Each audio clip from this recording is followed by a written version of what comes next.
911 is one of the most separate and idiosyncratic sports cars ever. But if you want something forgiving, then don't buy a 911. But if you fancy a sports car that involves as well as excites, here it is. Most people reckon the 911 is as down to earth as Mr. Spock. Not so. Compared with most supercars, it's the least histrionic and one of the most reliable. It doesn't oil its plugs, disgrace itself in traffic, or require an ambidextrous Stuttgart-trained mechanic in the boot.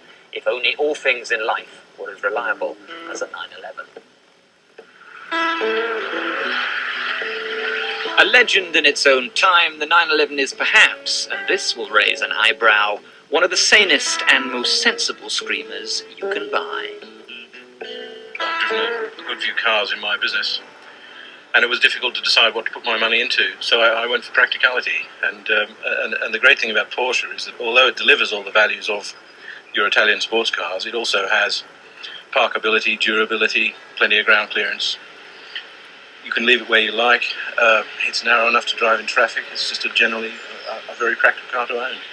But the great thing about a Porsche is that the costs are predictable. We pay £200, I should think, every year for a couple of tyres. Major service, £300 to £400, and really that's about it.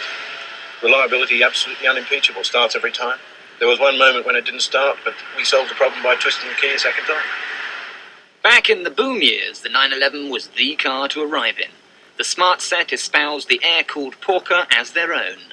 The 50-pound notes rustled and the metallic drum roll of that flat six engine became the soundtrack for the Enterprise 80s. Buying a good second-hand 911 is about as easy as wrestling with a mattress full of treacle. They're a very hard car to buy used.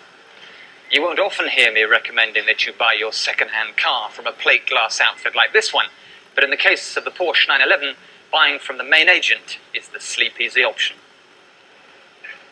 When you're buying a pre-owned 911, remember this. Always get a warranty, never ever buy without a service history, and always get it inspected by a professional.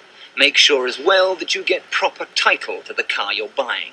There's an awful lot of stolen 911s in the system. But there are some obvious clues to tell you if that 911 has been thrashed, crashed, or trashed. If these hinge bolts have been moved, the door's been off. Same with these wing bolts. Any sign of activity, creased metal, or overspray means there's been some drama at the front end. I wouldn't advise you to buy earlier than the 911 SC, which from 1977 came with a galvanized, rust-resistant body and K-Jetronic fuel injection. I think the important thing when you're buying an early 911 is to be sure that you're trying to buy a car that's as original as possible, that's got a good service history. And if it hasn't got a good service history, then try and establish that it's had money spent on it. I think most people, if they're buying an early 911, want to get something that they're going to enjoy driving. So you're looking at least £10,000 upwards. It's very difficult to find a reasonable car under that sort of money. I would always advise somebody who's interested in buying a used 911 to spend as much as they can afford and to buy as late as possible. One of my favourites are the 83 to 89 Carreras with a 3.2-litre engine. They're faster, more refined, and cheaper to run. This one, an 87D car with 50,000 miles, is likely to set you back between 16 and 18 grand, and they are the best 911 buying opportunity of all. If you've got a bit more dough to spend, you could go for either the Carrera 2 or the Carrera 4. Now, launched in 1989, decent used ones start at around 25 grand, but in terms of overall ability, performance, handling, and ride, they are the absolute business.